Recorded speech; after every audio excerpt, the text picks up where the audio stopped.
Habang tulog nga ang aking mga mag-aama, ay ito ay maglilinis ako at magliligpit ng kalat ng aming Kuya Asher. Lagi naming pinapatulog sa tanghali ang mga bata. Dahil nga ay malapit na ang Pasko at magkakabit ako ng aming Christmas tree. Pagkatapos nga ng undas, mas gusto ko maglagay ng decoration para sa Christmas. Kasi ayoko nang nahaluan ng decoration ng Halloween tsaka yung pang Pasko. Kahit na wala naman kaming decoration ng Halloween. Basta ganun lang yung gusto ko. Tapos ngayon lang din ako nagkaroon ng time kasi tulog yung dalawa. Minsan kasi isa lang yung tulog pagkatanghali, halimbawa si Kuya Asher, tapos gising na naman si baby. Kaya minsan hindi ko magawa. At dahil sabay silang natulog ngayon, kaya naisipan kong ilabas na yung aming lumang Christmas tree na binigay pa sa akin ng mama ko. At kapag yung bata ay nararamdaman na mayroon silang katabi matulog, ay masarap din yung tulog nila. Tulad ngayon, kasama nila yung papa nila, katabi nila.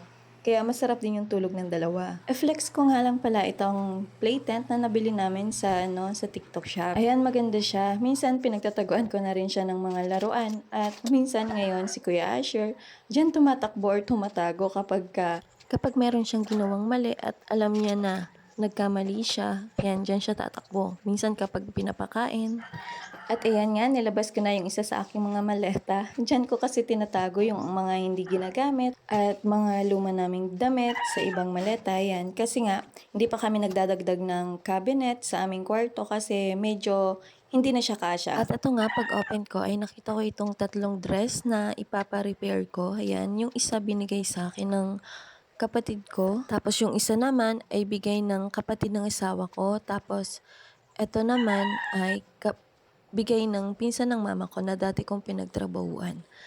Ayun siya guys, kasi alam nila na mahilig ako sa dress, kaya yan, binibigyan nila ako.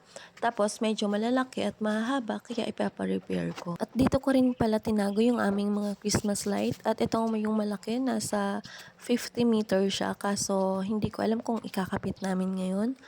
At itong isang maliit naman ay yung dati kong nabili. Tapos yun yung mga pang decoration sa Christmas tree. Ayan.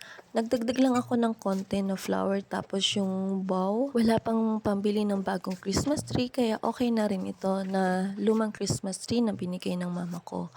Ayusin ko lang yung mga at lalagyan ng mga pang display kaya magmumukha na rin siyang okay. Tsaka okay pa din naman to, hindi naman sira.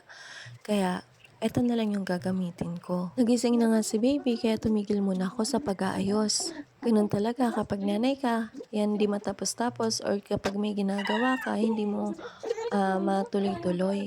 Kasi minsan, ayan, mag-iiyak yung baby or kaya magpapasawa yung Kuya Asher. Kaya ayan, kinakantahan ko na muna siya at nililibang para kasi minsan kapag binaba siya, umiiyak siya. Mabuti nga at nagising na rin sa darling kaya yan, naipagpatuloy ko na yung pag-ayos ko ng aming Christmas tree. Pinag-uusapan nga namin kung ikakabit namin yung mahabang Christmas light, katulad last year. Kaso sabi niya ay wag na lang. At ako din naman kasi nga ay wala na kami mga tape na gagamitin para ikabit yun sa taas. Kaya yung isang Christmas light na lang yung lalagay namin dito sa Christmas tree, yung maliit. At pinag-uusapan namin kung ipapahiram na lang namin kina mama para sa simbahan. Kasi hermana nga pala si mama ngayon at sila yung mag-aayos ng mga decoration sa simbahan. So, ayan na nga guys. Natapos ko na. Kulang nga yung mga pang paikot, pang design. Pero okay na yan. Sa susunod na lang. Thanks for watching.